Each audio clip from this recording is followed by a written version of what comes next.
আসসালামু আলাইকুম, hello viewers, welcome to আইরাস কিচেন। আজকে আমি আরও একটি নতুন রেসিপি নিয়ে আপনাদের সামনে হাজির হয়েছি। আজকে আমি রান্না করে দেখাবো ইলিশ পোলাও। তো চলুন বন্ধুরা, আমি মূল পর্বে চলে যাই। আমি ইলিশ পোলাওর জন্য আগে ইলিশ মাছটা মেখে নেব। মাখার জন্য এখানে আমি টক দই দিব 3 টেবিল চামচ,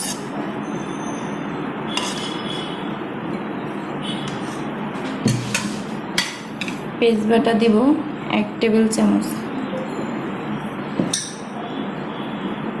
আদা বাটা 1 টেবিল চামচ, রসুন বাটা 1 টেবিল চামচ, আর হাফ টি স্পুন কাঁচামরিচ বাটা। এখন দিয়ে দিব এখানে 1 টেবিল চামচ জিরার গুঁড়ো, 1 টেবিল চামচ মরিচের গুঁড়ো, 1 টেবিল চামচ ধনিয়ার গুঁড়ো, আর দিব লবণ। দিয়ে আমি এখন এটাকে ভালোভাবে এরকম করে মিশিয়ে নিব।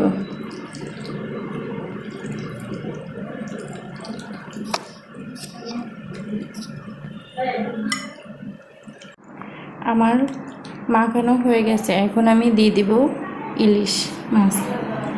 দিয়ে এখন আমি এটাকে এইভাবে করে মেখে নিব সবগুলো মাছ।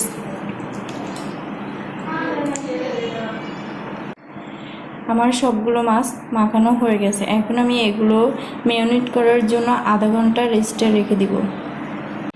ফিরে আসলাম আধা ঘন্টা পর। এখন আমি মাছগুলোকে রান্না করে নিব। এখন আমি চুলাতে একটা কড়াই বসিয়ে দিয়েছি। কড়াইয়ের মধ্যে আমি পরিমাণ মতন তেল দিয়ে দিব। এখানে তেলের পরিমাণটা একটু বেশি দিতে হবে। এই তেল দিয়ে আমি এবার পোলাও রান্না করব।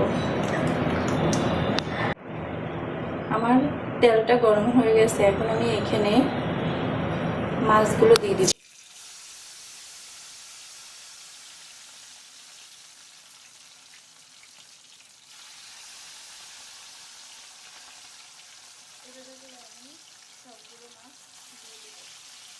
আমার সবগুলো মাছ দেওয়া হয়ে গেছে। এখন আমি আমার বাকি যে মশলাগুলো রয়ে গেছে এগুলো আমি এইভাবে করে দিয়ে দিব।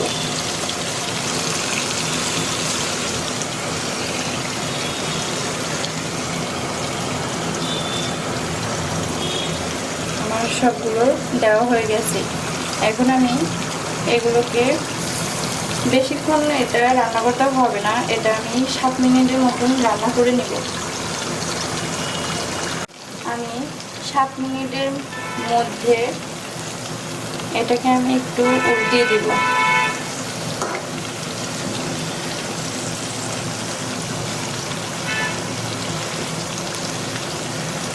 সবগুলো মাছ আস্তে আস্তে করে উল্টিয়ে নেবেন, কারণ এই মাছটা অনেকটাই নরম, ভেঙে যাওয়ার সম্ভাবনা থাকে বেশি।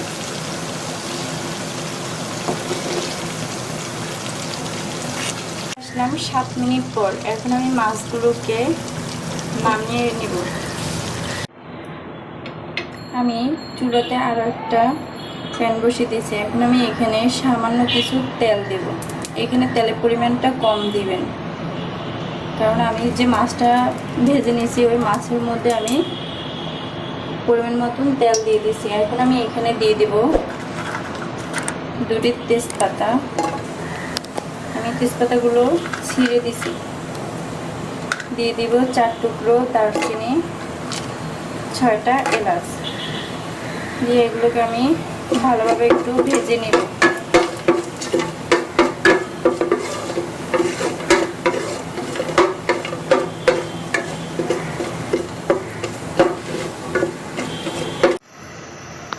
আমার মশলাগুলো ভেজে নেওয়া হয়ে গেছে। এখন আমি এখানে দিয়ে দিব, এইখানে আমি আগে থেকে পোলাও চাল ধুয়ে ভালো করে পানি ঝেড়ে নিয়েছি। এখন আমি এখানে চালগুলো দিয়ে দিব।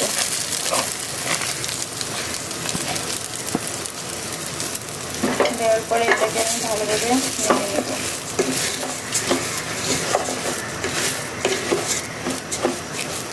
আর একটা কথা, চালগুলো যত বেশি করে ভেজে নেবেন তত পোলাওটা ঝরঝরে হবে। আমি চালগুলোকে প্রায় 2-3 মিনিট মতন ভেজে নিব। আমার ভাজা হয়ে গেছে। এখন আমি যে মাছের মশলাগুলো আলাদা করে রেখেছি, এখন এই মশলাগুলো এখানে দিয়ে দিব। দিয়ে আমি ভালোভাবে এটাকে নেড়ে দেব। চালের সাথে ভালো করে এগুলোকে মিশিয়ে নিয়ে আবারও 1 মিনিটের মতন এটাকে জাল করে নিব।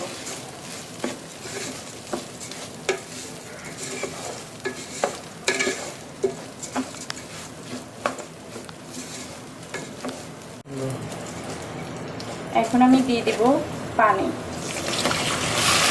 এইখানে আপনাদের জন্য আর একটা ছোট্ট টিপস, এইখানে আমি চাল 1/2 কেজি নিয়েছি। এখন আমি পানি দিব 1 লিটার পরিমাণ। আপনারা চাল যতটুকু নেবেন তার ডাবল পানি দিবেন, তাহলে আপনাদের পোলাওটা অনেক সুন্দর হবে এবং ঝরঝরে হবে। এখন আমি এখানে দিয়ে দিব লবণ।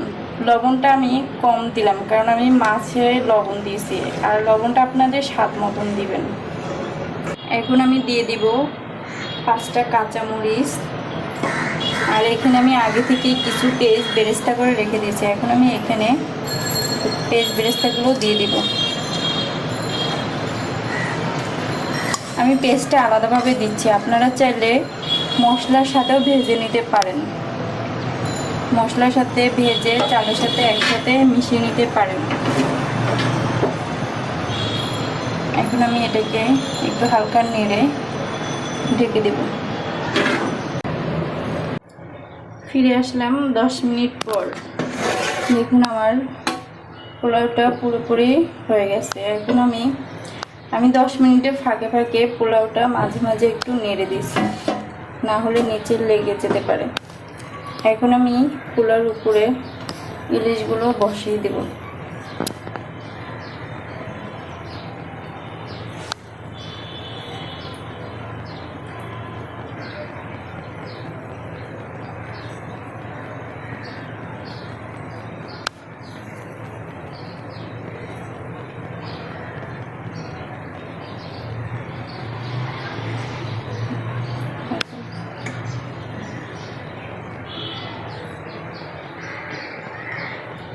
আমার ইলিশগুলো বসানো হয়ে গেছে।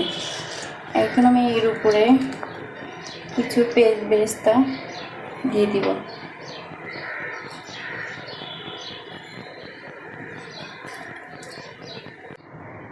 আমি এখন ঢাকনা দিয়ে এটাকে 5 মিনিটের মতন চুলার আঁচ একদম লো হিটে রেখে অপেক্ষা করব। ফিরে আসলাম 5 মিনিট পর। আমার হয়ে গেল পুরোপুরিভাবে ইলিশ পোলাও। এখন আমি এগুলোকে নামিয়ে সার্ভ করব। হয়ে গেল আমার ইলিশ পোলাও।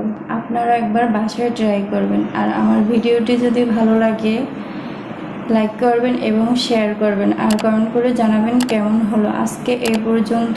আগামীকাল আরও নতুন রেসিপি পেতে আমার চ্যানেলে সাবস্ক্রাইব করুন এবং আয়রা কিচেনের পাশে থাকুন। ধন্যবাদ সবাইকে।